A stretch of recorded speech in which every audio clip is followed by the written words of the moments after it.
Salut, je vous fais cette petite vidéo suite à la bataille de Kherson qui a eu lieu et qui a donné lieu à une victoire des Ukrainiens.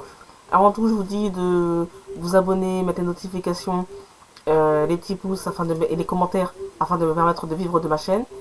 Et c'est parti, on va parler de Kherson. Alors là, Kherson, ces dernières heures, on sait que il y a une retraite des troupes russes de la ville de Kherson et il y a une victoire, ce qui est considéré comme une victoire des Ukrainiens qui ont repris la ville de Kherson, ainsi que des tas d'autres endroits. L'armée ukrainienne, si vous regardez les cartes, reprend du terrain sur l'est, sur ce qui a été pris par l'armée russe.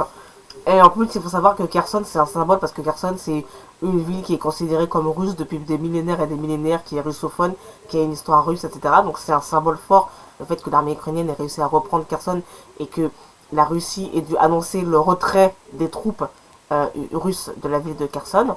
Donc c'est un gros symbole, c'est une grande défaite symbolique pour Vladimir Poutine. D'autant plus que Vladimir Poutine, il y avait un G20, un sommet du G20 la semaine dernière ou cette semaine, qui se tenait à Bali.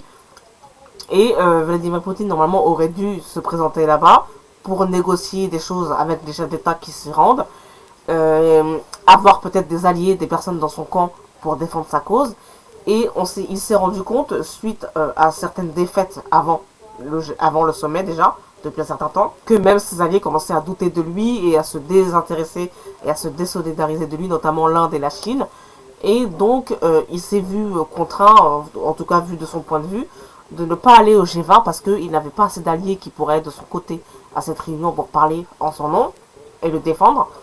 Et en plus, il avait aussi une certaine crainte qu'un coup d'État puisse avoir lieu en son absence pendant qu'il serait au niveau du G20 à Bali, donc qui ne serait pas au Kremlin. Donc, il commence à craindre même pour sa propre place. Donc, parce qu'on commence à dire ça commence à bouger aussi sur le territoire russe au niveau de la politique. On commence à avoir non seulement des contestations qui commençaient à arriver depuis que la Russie commençait à moins gagner de terrain depuis un certain temps. Il y avait des contestations politiques.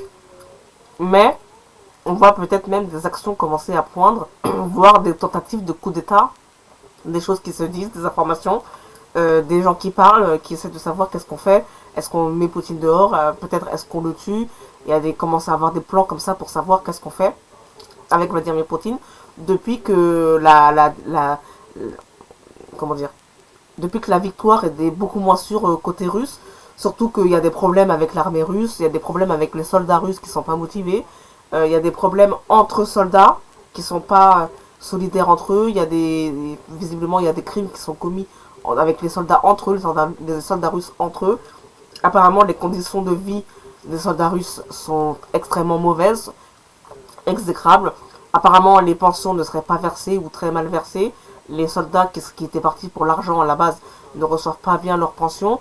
Les familles des soldats qui sont à l'arrière commencent à contester aussi, commencent à dire nos enfants sont mal accueillis là-bas, ils ne sont pas payés, on ne reçoit pas l'argent, on ne reçoit pas le matériel comme il faut. Apparemment même le matériel de guerre n'est pas bon. Enfin, il y a beaucoup de problèmes du côté russe qui commencent à sortir. Donc la situation pour Poutine aujourd'hui, elle est extrêmement insécure. Elle est très mauvaise pour Vladimir Poutine. Sa situation, elle est très incertaine. Et dans ces cas-là, quand vous êtes la personne forte d'un régime autoritaire, quand vous êtes un dictateur, dès que ça commence à aller mal et que vous commencez à perdre du terrain sur un sujet, ça peut tourner extrêmement vite. Vous pouvez vous faire tuer ou il peut y avoir un coup d'état contre vous pour vous enlever du pouvoir extrêmement vite. Parce que les gens ne sont plus assurés de leur propre survie si vous êtes au pouvoir.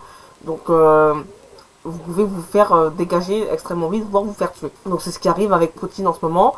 D'autant plus qu'il y a aussi le cas des traîtres. C'est-à-dire qu'il y a le cas des gens qui sont dans tous les pays différents, qui soutiennent clairement la Russie, qui font allégeance à la Russie. En l'occurrence, moi je parle des complotistes français, mais pas seulement. Ces gens-là risquent aussi leur vie parce que ce sont des gens qui ont clairement dit sur les réseaux sociaux et publiquement sur leur site et sur les plateformes sociales de réseaux sociaux, qui ont dit clairement qu'ils faisaient allégeance à la Russie en cas de conflit. Et ce sont des gens qui disent ensuite, qui commencent à dire que leur vie est en jeu parce qu'ils ont soutenu la Russie. et qu'ils le faisaient même avant le déclenchement de la guerre. Ce sont des gens qui disent, qui disaient même avant la guerre que ils faisaient allégeance à la Russie en cas de conflit qui serait du côté russe. Donc ce sont des gens qui, une fois que la guerre arrive, donc il n'y a que deux camps, vous pouvez être que dans deux camps. Une fois que la guerre arrive, vous pouvez être que dans deux camps. Et qui risquent leur vie maintenant, puisque tout l'Occident est contre la Russie. Donc une fois que vous êtes un occidental et que vous avez fait allégeance à la Russie, de manière claire et décisive et publique, votre vie est en jeu parce que c'est la guerre. On est en contexte de guerre. Et donc, dans la guerre, tout le monde tout est engagé. L'économie est engagée, le militaire est engagé. Et les services de renseignement aussi sont engagés. Et il est fort probable que depuis le déclenchement de la guerre, voire depuis avant, les services secrets tentent de savoir où se trouvent ces personnes-là pour éventuellement les faire taire. Parce qu'on a peur qu'ils puissent peser dans la suite de la guerre, que surtout ce sont des gens qui ont des suiveurs, ce sont des gens qui ont une parole avec des milliers de gens, des centaines de milliers de gens qui les écoutent, en particulier des gens connus qui ont une audience. Ces gens-là ont une audience, il y a de très fortes chances qu'ils puissent être en danger.